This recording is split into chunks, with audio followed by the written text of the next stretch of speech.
Joining us is someone we can now say friend of the show.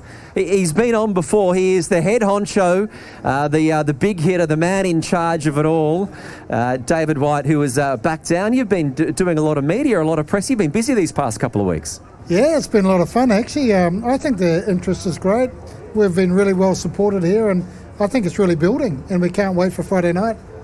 Well, David, when you came in first, I'm sure that you had some plans, you'd made some notes, and now when you're just 5 days away from the D-Day, how many of those have been ticked and said, done? I think our big focus was, and I think I mentioned to you guys at the time, that we want to get big crowds and we want to get a lot of interest. And I'm delighted with the interest levels. Pre-sales are strong and we're going to get big crowds. So, we're on track. January 19 it all starts. As we know, tickets available. You can get them at your Virgin Megastore, 19 locations across the UAE. People talk about, and there's not a cricket commentator at the moment that's not talking about how congested the cricket schedule is at the moment. And it's a big challenge. How hard is it from an administrator's point of view to try and have to lure the players around from so many other opportunities that cricket presents for players?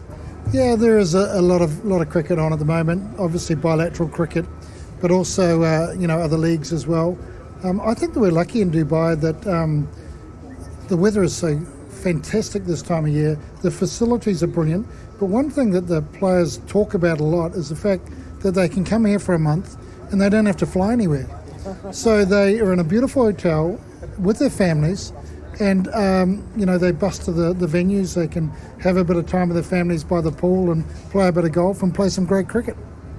You know, while these are some amazing, things that we get over here in this part of the world, another amazing set of things that we get over here is the set of domestic players that we've been raked in. Asif Khan, we saw and spoke to him a while back from Mumbai Indians, Emirates. Also what we've seen with some young players like Ayan Khan. What do you make of these youngsters that are making it from the UAE sector? Oh, fantastic. I mean, this tournament, this league is a big part of the development of UAE cricket, no doubt about that.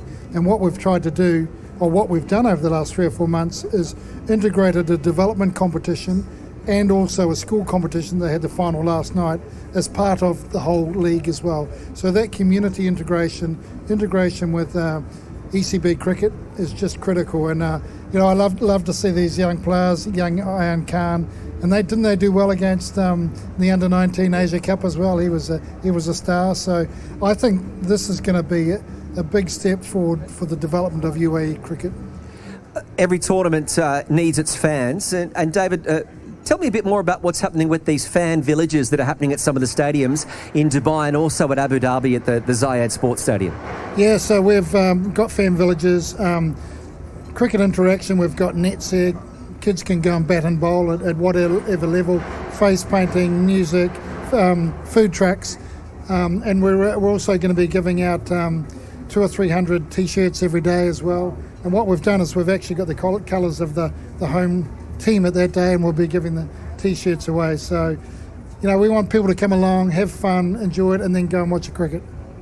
This is really interesting because the moment you start saying that, hey, it is for the family, it's not just for the men or the women or the kids, it's for the family. Now, when family gets going, you primarily talk about getting the kids in early, right? What would be the timings and was there a thought that was put in for the start times of the games as well?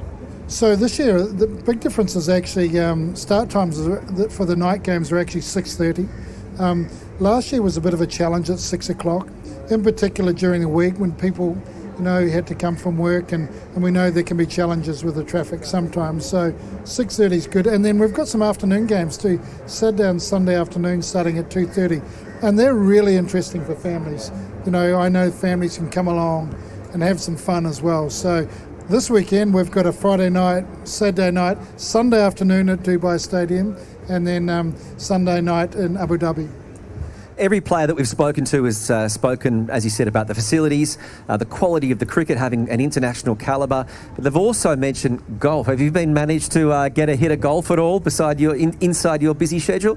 Well, funny, Otis Gibson has just asked me to see whether I could get a tea time for him at 7:30, and I'm trying at the Ols Club. So I've made a couple of calls, and he said he'll see how good I am.